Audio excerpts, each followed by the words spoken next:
Get on your knees and beg for forgiveness. Naya, the venomous command, echoed through the opulent room, slicing through the hum of wedding preparations in the heart of Charleston's grandeur, where jasmine-scented breezes mask bitter truths.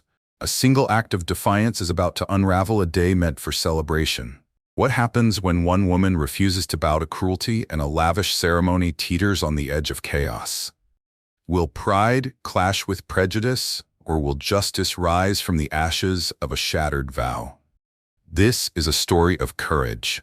That'll keep you guessing until the final moment. Hey, if you're as hooked as I think you are, hit that subscribe button and let me know in the comments, where are you listening from and what time is it there?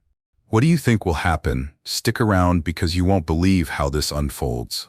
Let's dive in. Naya Williams's shoes, crunched on the gravel path leading to the Forsythe estate, each step a reminder of the invisible chains binding her to this place. The morning air in Charleston carried the sweet tang of magnolia, but for Nia it was laced with the bitter taste of obligation at 32. Her hands were calloused from years of scrubbing floors and polishing silver. Her spirit tempered by the quiet endurance of a life spent serving those who saw her as less, yet as she approached the sprawling mansion. Its white columns gleaming under the dawn, Nia's chin remained high, her eyes sharp with a fire no one could douse inside the kitchen. The heart of the Forsythe household, Nia, moved with practiced grace. She slid a tray of cornbread into the oven, the warm, buttery scent mingling with brewing coffee. Her apron, crisp and white, was a shield against the world. Beyond these walls, a world where she'd once dreamed of more. Born in a cramped, mobile neighborhood where houses leaned like weary soldiers, Nia had clawed her way through poverty, sending every spare dollar to her younger sister Brielle. Now, a nurse in Raleigh, her mother's voice, soft and resonant, echoed in her mind. Oh, freedom, oh, freedom. Over me, the gospel hymn was Nia's anchor, a whisper of strength from a woman. Long gone 14 years ago, at 18, Nia had taken this job, lured by the promise of steady pay. The Forsythes, with their real estate empire, were Charleston's untouchables, their name a currency in high society, but the cost of working for them was steep. Helen Forsythe. The matriarch wielded her authority like a whip, her sharp blue eyes scanning for weakness. Hurry up, Nia, she'd hiss, her voice dripping with disdain, as if Nia's blackness were a stain on her pristine domain. Audrey, Helen's daughter, had grown from a quiet child into a mirror of her mother, her commands laced with the same cold superiority. Today, the estate hummed with a different pulse. Audrey's wedding was tomorrow, a spectacle set to dazzle 200 guests with its opulence. Nia glanced at the checklist pinned to the corkboard. Arrange, linens, polish vases, coordinate with caterers. Her fingers traced the paper, her mind already mapping the chaos of the day ahead. The thought of it tightened her chest, not because of the work. She thrived on precision, but because of the Forsythes. Helen would be watching, ready to pounce on any flaw. And Audrey, the bride, would be no kinder shadow. As Nia carried a stack of napkins to the dining hall, she passed a window framing the lawn. Workers were erecting white tents, their laughter mingling with the faint strains of a jazz trumpet testing notes for tomorrow's band. The scene was almost beautiful. A southern dream woven from silk and sunlight, but Nia knew better. Beneath the glamour lay a truth as old as Charleston itself. Power here came with a price, and people like her paid it. She'd learned it the hard way, through years of silent tears on a thin mattress, nights when the weight of exhaustion made her wonder if her body would give out before her will. There were days she'd nearly walked away, resume in hand, heart trembling, ready to disappear to Atlanta or anywhere else. But she always stayed. For Brielle, for rent, for a sliver of pride she'd barely held on to. Her left wrist ached more often now, the lingering consequence of a housekeeping accident years ago when a marble vase slipped and shattered against her bones. The fracture healed, but never quite right. These days she wrapped it at night and avoided lifting heavy trays with both hands, though she'd never told anyone. She couldn't afford to. A complaint would be seen as a weakness, a reason to replace her. She'd heard Helen's slights sharpen this week, muttering about keeping things proper for the guests, a coded jab at the black staff who made this wedding possible. Nia, a voice snapped, yanking her from her thoughts. Helen stood in the doorway, her silver hair pulled tight, her lips a thin line. Those napkins should have been folded an hour ago. Do you want to ruin Audrey's day? Naya's jaw tightened, but her voice stayed steady. They're done, ma'am. I'm setting them out now. Helen's eyes narrowed, searching for a crack. See that you do, she said, turning away, her heels clicking like a warning shot. Naya arranged the napkins, each fold a small act of perfection. Her back ached from the morning's bending and lifting, but she didn't let the pain show. She couldn't afford to. She'd learned long ago to swallow the insults, to let them fuel her resolve. But today something felt different. A premonition like a storm gathering on the horizon. Her mother's words surfaced again. Don't let them break your spirit, Nia. She'd stayed for Brielle, for the bills, for the hope of a better tomorrow. But how much longer could she bend without breaking? As she returned to the kitchen, the vases next on her list, Nia passed a young maid, Destiny, who whispered, "They're all wound up today, Miss Nia. Watch yourself." Nia nodded, her smile masking a flicker of unease. Destiny, barely 20, had the same weary eyes Naya had at that age. Caught in the Forsythe's orbit, learning to survive by shrinking herself. The jazz outside grew louder, its notes weaving through the air, but to Naya it sounded less like celebration and more like a dirge. Tomorrow the wedding would bring the Forsythe's world into sharp relief, and Naya would be at its heart, balancing duty with the ember of defiance burning within her. She paused by the sink, her reflection faint in the polished steel. Nia saw not just a maid, but a woman who'd survived, who'd carried her family, who'd never forgotten who she was. The gospel hummed in her soul, a quiet vow. And before I'd be a slave, I'll be buried in my grave. Tomorrow she'd face the Forsythes, their guests, and their rules. And something told her it wouldn't be like any other day. Naya's hands trembled slightly as she polished a crystal vase, its facets catching the morning light streaming through the dining hall's tall windows.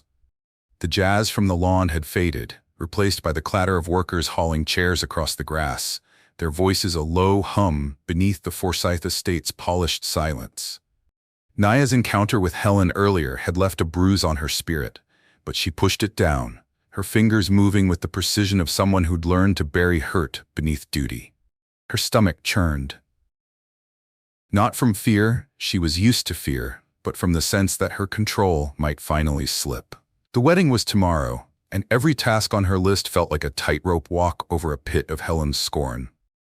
She set the vase on a lace runner, stepping back to check its alignment. Perfect. But perfection wasn't enough for the Forsythes. Naya knew Helen would sweep through soon, her hawkish gaze hunting for flaws to pin on her. The thought made her stomach twist, but she straightened, smoothing her apron. "Keep your head up, Naya," her mother's voice whispered, a gospel echo that steadied her pulse. She wouldn't let them see her falter. "Nia."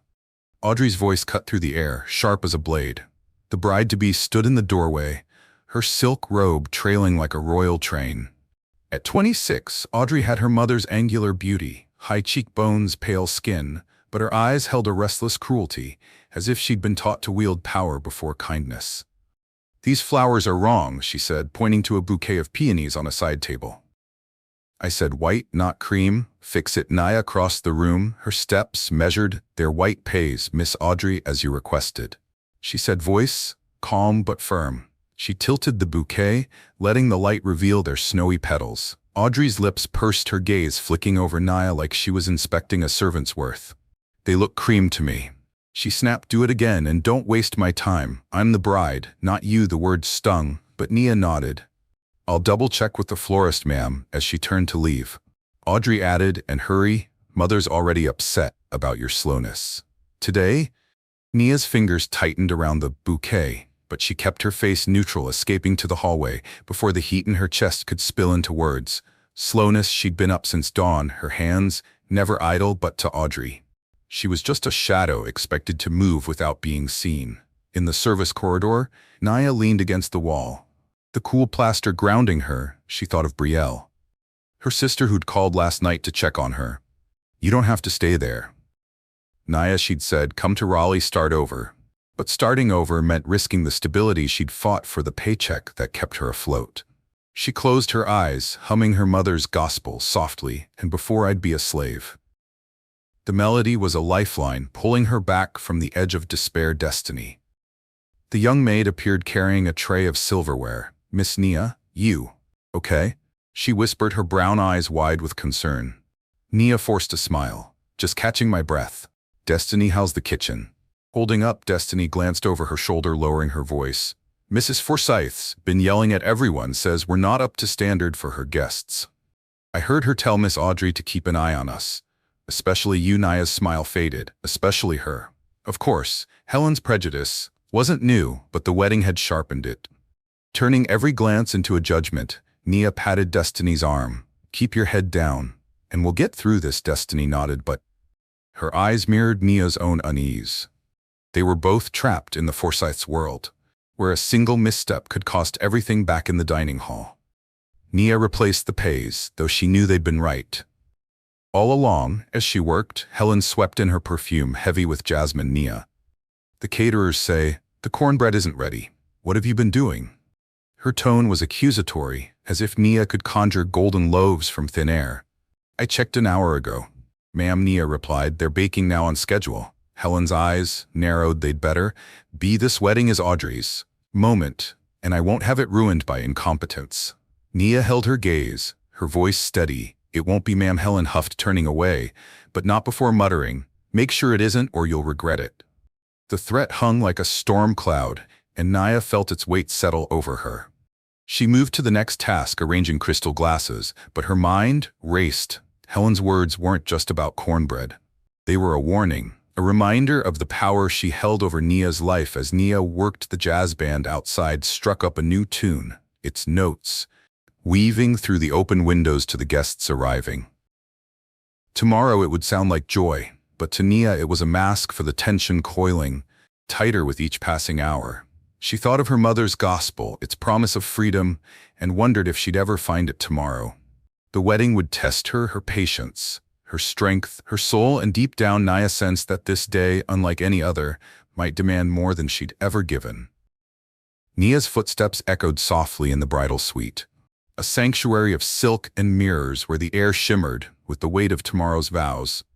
She carried a folded linen cloth, its ivory weave meant to drape the table where Audrey would sign her marriage license. The room glowed under chandelier light, but Nia's chest tightened. With the memory of Audrey's earlier scorn and Helen's veiled threat, she moved with care, her hands steady despite the pulse hammering in her throat. One wrong move and the Forsythes would pounce. Audrey stood before a full-length mirror, her wedding gown a cascade of lace that caught the light like frost. Her bridesmaids fluttered around her, their laughter sharp and fleeting, while Helen perched on a velvet chair, her gaze slicing through the room. Nia approached the table, unfolding the cloth with practiced precision. But as she smoothed it over the polished wood, a sudden gust from an open window tugged at the fabric. The cloth slipped from her fingers, fluttering to the floor with a whisper that felt like a thunderclap. The room froze. Nia's breath caught her eyes darting to the crumpled cloth at her feet. She bent to retrieve it, her fingers brushing the soft weave, but Helen's voice cut through like a lash. "What have you done, Nia?" The matriarch rose, her silk dress rustling with menace. The bridesmaids turned their chatter, dying, and Audrey's head snapped toward Nia, her lips curling in disdain. "It's just the cloth, ma'am," Nia said, her voice steady as she lifted it, shaking off invisible dust. "I'll set it right." Now she moved to drape it again, but Helen stepped closer, her perfume sharp and suffocating. "Just the cloth," she mocked, her blue eyes glinting. "This is my daughter's wedding, and you're tossing linens like some careless child. Do you have any idea what's at stake?" Nia's grip tightened on the fabric, but she held Helen's gaze. "I understand, ma'am. It won't happen." Again her words were calm, a shield against the storm. She sensed brewing, but Audrey strode forward, her gown swishing, her voice cold as ice. "That's not enough. Nia, you've disrespected my day. You need to apologize properly." The word properly hung in the air, heavy with intent. Nia's stomach churned. She knew what they wanted, what they'd always wanted. Her submission, her humiliation. Helen's lips curved into a smile that didn't reach her eyes. "Kneel, Nia," she said, her voice soft but venomous. "Kneel and beg forgiveness for your carelessness. It's the least you owe, Audrey." The bridesmaids gasped, a few exchanging glances, but none spoke. Audrey crossed her arms, her eyes, daring Nia to do it. She said, "Show you know your place." The words were a slap, each syllable dripping with the prejudice Nia had endured for years. Her mind flashed to her mother, to the gospel hymn that had carried her through countless nights, "And before I'd be a slave, I'll be buried. In my grave she wouldn't kneel. Not for this, not for them." Nia straightened the cloth still in her hands, her voice measured but firm. "If I caused any trouble with the cloth, I'm sorry, and I'll fix it right now. I don't need to kneel to apologize." The words were her lifeline, a way to keep her dignity without igniting a fire she couldn't control. She held the cloth out, ready to resume her task, but Helen's laugh was sharp, cutting through the silence. "Sorry without kneeling," Helen said, stepping so close that Nia could see the lines etched around her mouth. "You think you're above us, don't you? This is Audrey's day, and you'll show respect the way we demand." Audrey nodded, her voice rising. "You're ruining everything.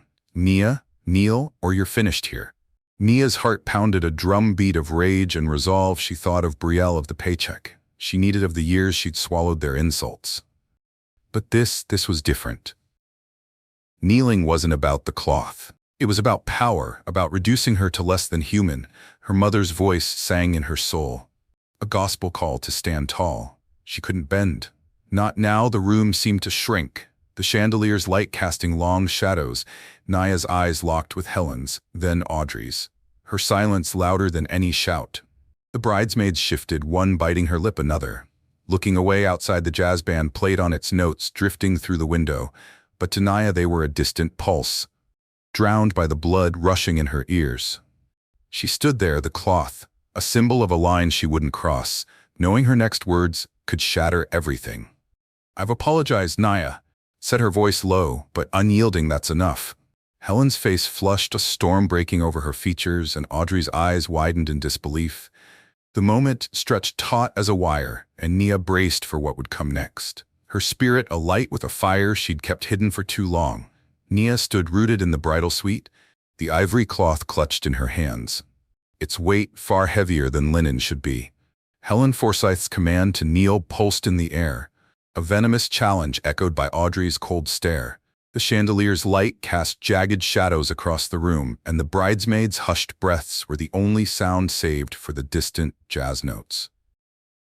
Slipping through the window, Nia's heart thundered, but her voice had been clear. She'd apologized for the fallen cloth without kneeling. Now the silence stretched like a taut wire, and she braced for the storm. Helen's face contorted, her flush deepening to a furious crimson. "You dare defy me?" she hissed, stepping closer, her jasmine perfume sharp enough to choke in my house on my daughter's wedding day. "You think you can stand there and dictate terms?" Her finger jabbed toward Nia, trembling with Bruden. "Kneel, or you're out of here forever." Audrey, her lace gown shimmering like a cruel mirage, stepped beside her mother, her voice slicing through the tension. "You're ruining my day. Nia, do you think you're special? Kneel and beg forgiveness, or I'll make sure you never work in Charleston." Again, the bridesmaids shifted, one clutching her pearls, another staring at the floor. Their silence, a coward's agreement. Nia's eyes flicked to them, then back to Audrey, seeing not just a bride, but the echo of every slight she'd endured for 14 years. Her mind raced, pulling her to the edge of memory. Her mother's gospel hymn rose unbidden, "And before I'd be a slave, I'll be buried in my grave." She thought of Brielle, safe in Raleigh, of the paycheck she needed, of the quiet compromises that had kept her here. But this wasn't about a cloth. It was about breaking her, stripping her dignity because of her skin. Nia's fingers tightened on the linen, her resolve hardening like steel. "I've said I'm sorry," she repeated, her voice low but unshakable, each word a brick in the wall she was building. "If the cloth caused trouble, I'll fix it now. Standing right here, I don't need to kneel to prove I mean it." She held the cloth out, a gesture of sincerity, her eyes locked on Helen's, daring her to see the woman, not the servant. For a moment, the room held its breath, as if her words might bridge the chasm between them. But Helen laughed, a sound as brittle as shattering glass prove. "You mean it," she mocked, her voice rising. "You're nothing but a maid, and you'll do as you're told." She snatched the cloth from Nia's hands, tossing it to the floor like trash. "Kneel, or I'll—" "Have you thrown out Audrey's eyes?" blazed her voice, venomous. "You're finished, Naya?" "No one defies us and walks away." Naya's chest burned, rage and sorrow colliding like a storm. She thought of Destiny, of the other staff, who'd whispered warnings of the years she'd swallowed their poison to survive. But survival wasn't enough, not anymore. Her mother's voice sang louder, a gospel fire in her veins. "Oh, freedom, over me." She wouldn't kneel, not for a cloth, not for their hatred, not for anything. "I'm a housekeeper," Nia said, her voice rising, clear and defiant, cutting through the room like a blade, "not a slave. I won't kneel to apologize for something so small or for who I am." The words echoed a declaration that seemed to shake the mirrors. The silk, the very air. The bridesmaids gasped, one stepping back, but Nia stood tall, her eyes never leaving Helen's. Helen's face twisted, a mask of fury. "You're fired," she screamed, her voice cracking. "Get out of my house, you ungrateful." She stopped short, the slur unspoken, but hanging like a noose. Audrey lunged forward, her gown rustling. "Go, Nia, you've ruined everything." Her words were a shriek, but Nia saw the flicker of uncertainty. In her eyes, a crack in her armor. Nia turned her movements, deliberate, and walked toward the door. Her hands shook, but her spine was iron. She felt the bridesmaid stares, heard Helen's ragged breaths, sensed Audrey's impotent rage. As she reached the threshold, a young server, Malcolm, stood just outside, his eyes wide, having caught every word. He nodded, a silent vow, and Nia knew the spark she'd lit wouldn't die here. The jazz outside faltered, a trumpet note souring, as if sensing the fracture within. Nia stepped into the hallway. The cool air, a balm on her heated skin. She'd lost her job, her lifeline, but she'd kept something greater, herself. The gospel hummed in her soul, a promise of strength. She didn't know what came next, but she knew she'd face it. Standing behind her, Helen's voice roared, calling for security. But Nia kept walking, each step a rebellion, each breath of victory. Nia's footsteps echoed down the Forsythe estate service corridor, each one a defiance of the scream still ringing from the bridal suite. Helen's venomous dismissal and Audrey's shrieks of betrayal clung to her like smoke. But Nia's head remained high, her heart alight with the gospel fire of her mother's hymn. She'd walked away from their demand to kneel, from their attempt to break her. But the cost was heavy, fired, cast out. She faced an uncertain future. Yet as she neared the kitchen, a new sound rose, a murmur of voices, sharp and urgent, cutting through the distant jazz, now faltering on the lawn. Malcolm, the young server who'd witnessed her stand, burst from the kitchen door, his eyes blazing. "Miss Nia." He called, his voice low but fierce. "You ain't alone in this." Before she could respond, he pulled her toward the kitchen, where the air was thick with the scent of cornbread and fried chicken, left cooling on counters. A dozen staff members, cooks, servers, cleaners, mostly black, their faces etched with years of quiet endurance, stood in a tight circle, their whispers halting as Nia entered. Ruth, a veteran cook with gray braids and hands scarred from decades of labor, stepped forward. Her apron crumpled in her fist. "Malcolm told us," she said, her voice a gravelly anchor. "They wanted you to kneel for dropping a damn cloth. After you said sorry." "No ma'am, that ain't right." The others nodded, their eyes flashing with a shared anger. Nia recognized the kind that had simmered too long, waiting for a spark. "They've treated us like dirt for years," Malcolm added, his voice rising, "calling us names, working us to the bone, acting like we're less.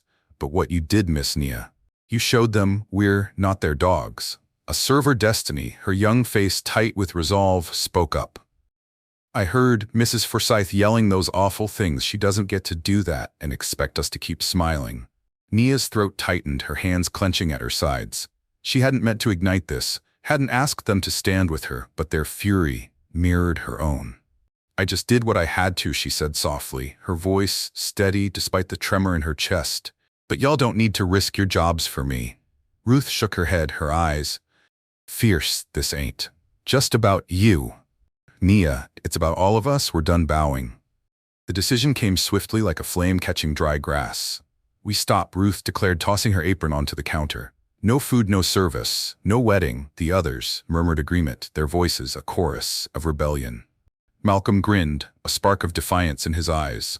"Let's see how they're fancy guests, like an empty table." Nia felt a surge of pride, tinged with fear. She knew the Forsythes' wrath would fall hard, but this unity, this was power she'd never felt before. Within minutes, the kitchen emptied, cooks, abandoned their pots, servers left trays untouched, and cleaners dropped their mops. Naya followed them to the lawn where the white tent stood like hollow promises. The jazz band, sensing the shift, played a sour note and stopped their instruments. Falling silent guests in silk dresses and tailored suits milled about their laughter, fading as they noticed the absence of food. The unserved champagne, the tables bare of the cornbread and chicken they'd expected. Helen stormed from the mansion, her heels sinking into the grass, her face a mask of fury. "What is this?" she shouted, spotting Ruth and Malcolm near a tent. "Get back to work, all of you." Her voice cracked, but the staff stood firm, their silence louder than her rage. Malcolm stepped forward, his voice calm but unyielding. "We ain't working for folks who treat Miss Naya like that, ma'am. You want your wedding? You do it yourself." Nia, standing at the edge of the group, felt Helen's glare sear into her. "You," Helen spat, striding toward her. "This is your doing, isn't it? You've poisoned them." Nia met her eyes, her mother's gospel humming in her soul. "Oh, freedom over me. I didn't ask for this," she said, her voice clear. "They're standing up for what's right, same as me." Helen's hands shook, but before she could retort, a guest's voice rang out, demanding answers, and she turned, distracted by the growing chaos. Destiny slipped beside Nia, whispering, "You gave us courage, Miss Nia. Whatever happens, we're with you." Nia squeezed her hand, her heart swelling. She hadn't planned this rebellion, but it was hers now, theirs. A fire spreading beyond the Forsythe's control. The lawn, once a stage for their glory, was unraveling. Guests, muttering, servers gone, the wedding teetering on collapse. Nia's gaze drifted to the horizon, where Charleston's oaks stood sentinel. She thought of her mother, of the gospel that had carried her here, and felt a strange peace. The Forsythes could take her job, her security, but they couldn't take this. The strength of those who stood with her, the spark she'd lit as Helen's shouts faded into the clamor. Nia knew the real storm was coming, and she was ready to face it. The Forsythe estate's lawn, once a stage for southern splendor, now churned with discord. Its white tents sagging under the weight of a wedding, undone guests in tailored suits and shimmering gowns clustered in confusion, their murmurs rising like a swarm of bees. The absence of cornbread and fried chicken. On the tables, the untouched champagne flutes and the silent jazz band left a void where celebration should have been. Nia stood at the lawn's edge, her heart a drum beat of pride and apprehension, watching the staff's rebellion ripple through the Forsythe's carefully curated world. Helen's shout still echoed, but the staff remained unmoved, their defiance a wall she couldn't breach. Inside the mansion, Damien Harper, the groom, paced the foyer, his polished shoes clicking against the marble floor, his brow furrowed, his usual calm fraying as he caught whispers of the chaos outside. A New York lawyer with a sharp mind and sharper principles, Damien had sensed tension in the Forsythe household, but hadn't grasped its depth. Until now, he cornered Malcolm, the server who'd stood with Nia near a deserted buffet. "What's going on?" Damien asked, his voice low but urgent. "Why has everything stopped?" Malcolm didn't flinch, his eyes steady. "It's Miss Nia, sir." Mrs. Forsythe and Miss Audrey told her to kneel and beg forgiveness for dropping a cloth. She said sorry, offered to fix it, but they wanted her on her knees like she's nothing. "We ain't working for folks who do that." Damien's jaw tightened, his hands curling into fists. He'd heard Helen's sharp tongue, seen Audrey's cold glances, but this was a line he hadn't imagined they'd cross. He found Audrey in the bridal suite, her lace gown pooling around her like spilled moonlight. She stood by the mirror, her face pale, her hands twisting a silk ribbon. "Damien," she said, forcing a smile, "it's just a misunderstanding. The staff are being difficult." But Damien's eyes were steel. "A misunderstanding," he said, his voice rising. "You and your mother told Nia to kneel for dropping a cloth after she apologized. Audrey, do you hear how that sounds?" Audrey's smile faltered, her voice defensive. "She disrespected me, Damien. It's my wedding day and she made a mistake. Mother just wanted her to show respect." Damien stepped closer, his anger a quiet storm. "Respect? You mean submission. You humiliated her because she's black, because you think you can. That's not respect. It's cruelty." Audrey's eyes widened, her breath hitching. "You're blowing this out of proportion. She's just a maid, just a maid." Damien's voice cracked like a whip, echoing in the suite. "She's a person, Audrey, and you treated her like property." I thought I knew you, but this is who your family is." He gestured toward the window where guests were now openly complaining, some heading for their cars. "Look out there. Your perfect day is falling apart because you couldn't treat one woman with dignity." Audrey's face crumpled, tears streaking, her makeup Damien. "Please," she pleaded, reaching for him. "We can fix this. Tell them to come back and we'll go on." But Damien pulled away, his voice low but final. "I can't marry into this, Audrey. Not with a family that thinks like this. I won't start our life on a foundation of hate." He turned his steps heavy, leaving her standing alone. The ribbons slipping from her fingers outside, Helen was losing her grip. She stormed through the tents, shouting at guests to stay at the few remaining staff to work. But her voice was drowned by the growing exodus. Nia watched from the sidelines, her arms crossed, her mother's gospel humming. In her mind, "Oh, freedom over me." She hadn't meant to unravel the wedding, but she felt no guilt. The Forsythes had built this house of cards, and their own prejudice had toppled. Malcolm approached, his face grim but proud. "Miss Audrey's called off," he said. Mr. Damien walked out, said he's done. Nia's breath caught a mix of shock and vindication washing over her. The wedding. The Forsythes' crowning moment was dead before the Vows guests streamed toward the parking lot. Their whispers sharp with scandal. A woman in a red dress muttered that Maid caused all this, but another, a friend of Damien, snapped. No, the Forsythes, did they went too far? Nia's eyes met Destiny's across the lawn, the young maid nodding, in silent solidarity. The staff gathered near the tents, their faces a mix of fear and triumph. Helen, spotting Nia, started toward her, but a guest's shout for her attention pulled her away. Nia stood firm. The weight of her choice settling over her. She'd lost her job, her stability, but she'd gained something greater. A spark that had ignited others, a truth that couldn't be silenced. The sun dipped low, casting long shadows over Charleston's oaks. Nia felt the gospel's promise in her bones. A strength that no Forsythe could take. The wedding was over, but her fight wasn't. She didn't know what tomorrow held. But as the last guests vanished, she knew one thing: she'd never kneel again. The Forsythe estate lay quiet under the fading Charleston dusk, its tents drooping like wilted flowers, a silent testament to the wedding that never was. Nia Williams stood at the lawn's edge, her shadow blending with the oaks as the last guest's tail lights vanished down the road. The air once alive, with jazz now carried only the hum of cicadas and the weight of what she'd done. She'd stood against the Forsythes' cruelty, sparking a rebellion that toppled their grand day. But the victory was bittersweet, jobless. She faced a future as uncertain as the twilight, yet a spark glowed within her, fueled by her mother's voyang. Oh, freedom.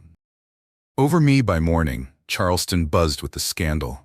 Nia sat in her small apartment, a single window framing the street, where children played their laughter, a stark contrast to the storm within her. Her phone vibrated, with messages not from the Forsythes but from strangers.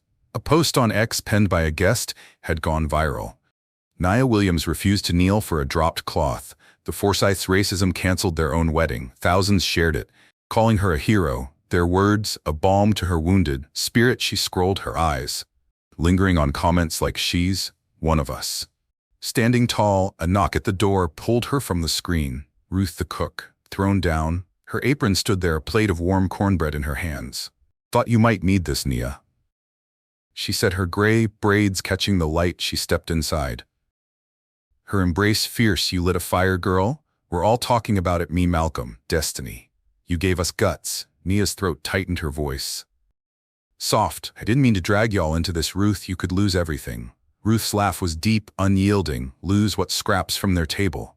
"No, Nia, you showed us we're worth more." She set the cornbread down, its golden crust. "A small act of love folks at church are praying for you, and that's not all, Mr. Harove. The event planner wants you to manage his team, says he needs someone with your spine." Nia's eyes widened, hope flickering. A job, a chance to start a new offer, not out of pity but respect. She hesitated, her fingers tracing the edge of the plate.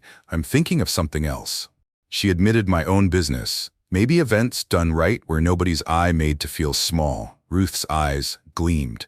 "That's the spirit. You do that, and we'll be your first crew." The words wrapped around Nia like a gospel hymn, lifting her higher than she'd felt in years. She wasn't alone. Her stand had woven a community stronger than the Forsythe's wealth across town. The Forsythe's mansion was a fortress under siege. Helen paced the drawing room, her silk scarf slipping as she snapped at a maid who wasn't Nia. The phone rang unanswered. Old friends, once eager for her favor, now kept their distance. The wedding's collapse had fractured their social empire. Guests had spread the story: the maid who wouldn't kneel, the staff who walked out, the groom who left Charleston's elite, whispered behind, gloved hands and invitations to galas stopped arriving. Helen's power built on image was crumbling. Audrey sat in her room, the unworn wedding gown draped over a chair. Like a ghost, she stared at her phone, the ex-post glaring back its comments, a chorus of condemnation. She'd echoed her mother's cruelty, but now doubt nodded at her. Nia had offered to apologize to fix the cloth, but they demanded her shame. Audrey's fingers hovered over a message. She'd typed, "I'm sorry, Nia. I didn't mean for this." She sent it, her heart racing, unsure if Nia would respond or if she even deserved it. Helen burst in her voice, shrill, "Stop moping, Audrey, that maid ruined us, and you're sulking." Audrey's voice was quiet, raw. "We ruined ourselves. Mother Nia didn't make us act that way." Helen's face hardened, but her retort faltered, a crack in her armor. The truth, sharp as a blade, had pierced their denial. Audrey turned away, her mother's silence louder than any shout back at Nia's apartment. The evening brought more visitors. Destiny arrived, her eyes bright, recounting how Malcolm was rallying the staff to support Nia. "We're proud of you, Destiny," said, handing Nia a flyer from their church, announcing a gathering to honor her courage. Nia's chest swelled, the gospel's promise alive in these acts of love. She thought of her mother, of the hymn that had carried her through and before. I'd be a slave she'd paid, a price, but she'd gained a community, a purpose. As night fell, Nia stood by her window, the Charleston skyline a patchwork of lights. The Forsythe's world was fracturing, but hers was growing. She'd lost a job, but found a calling. The message from Audrey sat unread. She wasn't ready to face it, not yet. For now she held tight to the spark she'd ignited, knowing it would light her way forward. No matter what came next, Nia Williams stood on the cracked sidewalk outside her Charleston apartment, the evening breeze carrying the faint hum of the city's pulse. A week had passed since the Forsythe wedding collapsed, its echoes still reverberating through the streets and screens of her world. The viral ex-post had faded from the headlines, but its impact lingered, a beacon for those who'd rallied to her side. Nia's heart, once heavy with the loss of her job, now thrummed with possibility. Her mother's gospel hymn, a steady rhythm in her soul. "And before I'd be a slave, I'll be buried in my grave." She'd stood tall, and now she was ready to soar. Inside her small living room glowed with warmth, not from the single lamp, but from the people gathered there. Ruth, Malcolm, and Destiny sat around a table, plates of cornbread and collards steaming between them. Their laughter, a melody of shared triumph. They'd come to plan, to dream with Nia about the event business. She envisioned a place where every worker was valued, where no one knelt. "I'm calling it freedom." "Events," Nia said, her voice steady, her eyes alike. "We'll do weddings, galas, anything but on our terms." Malcolm leaned forward, his grin wide. "I'm in, Miss Nia. I know folks who'd jump at working for you." Ruth nodded, her braids swaying. "And I'll handle the kitchen, ain't no cornbread like mine in Charleston." Destiny, her young face fierce, added, "I'll spread the word at church. We'll pack your first event." Nia's chest swelled, their faith, a foundation stronger than any paycheck she'd lost. She thought of her mother, whose gospel had taught her to stand, and felt her presence in this circle of kin. A knock interrupted their planning. Nia opened the door to find Pastor Ellis from her old church. His smile, broad under a gray fedora. "Heard you're starting something big," he said, handing her a flyer for a community fundraiser. "We're backing you, Nia, this Sunday. We're raising funds for your business." Whole choirs singing. "For you." Nia's eyes stung, her voice catching. "Pastor, I don't know what to say." He patted her shoulder. "Say, you'll keep standing. That's enough." As they spoke, Nia's phone buzzed with an email from Damian Harper, the groom, who'd walked away. It read, "Your courage showed me the Forsythe's true colors. I'm back in New York, starting fresh. Thank you." She smiled his words. A quiet validation. Another message from Audrey remained unread. "I'm sorry, Nia, can we talk?" Nia wasn't ready to open that door. Not yet forgiveness might come, but it would be on her terms when Audrey proved. Her regret was more than words across town. The Forsythe mansion stood like a mausoleum, its grandeur hollowed by disgrace. Helen Forsythe sat in her study, the silence broken only by the tick of a grandfather clock. Her social calendar, once brimming, was empty. Charleston's elite had turned their backs, their whispers of her racism, a poison no charm could cure. She'd tried to deflect blame, calling Naya a troublemaker, but the truth had taken root. Old allies avoided. Her calls and her real estate deals teetered as partners distanced themselves. Her empire, built on image, was a house of cards in the wind. Audrey in her childhood bedroom stared at the wedding gown folded in its box, a relic of a day that never came. She'd sent her apology to Naya, but the lack of reply stung her mother's voice. Once a guide, now graded, Helen's insistence on control had cost them everything. We were wrong. Audrey whispered to the empty room. The admission, a weight lifted and a wound opened.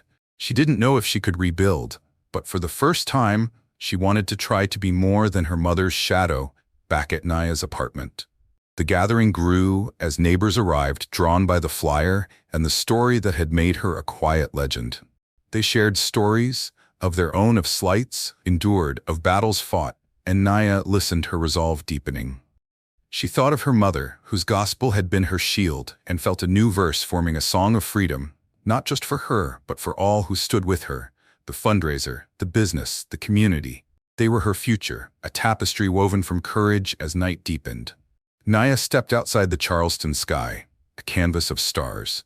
She closed her eyes, the gospel, humming, "Oh, freedom over me." She saw her mother's smile, heard her brother's pride, felt the hands of Ruth, Malcolm, Destiny, and countless others lifting her. The Forsythes had tried to break her, but they'd only forged her stronger. She'd lost a job, but gained a calling, a community, a chance to build something new. Naya walked down the sidewalk, her steps light, her heart full. The mansion that had caged her was behind her, its power dimmed. Ahead lay freedom, events, a dream she'd make real. Audrey's message, Damien's gratitude, the church's support, they were threads in a larger story, one she was writing with every choice. She didn't know if she'd forgive or what challenges waited. But she knew this: she'd never kneel again, and her song would echo far beyond Charleston's oaks. And so Naya Williams walked into a future forged by courage. Her defiance, a beacon for all who dare to stand. The Forsythe's empire crumbled, but Naya's rose, a testament to dignity's power.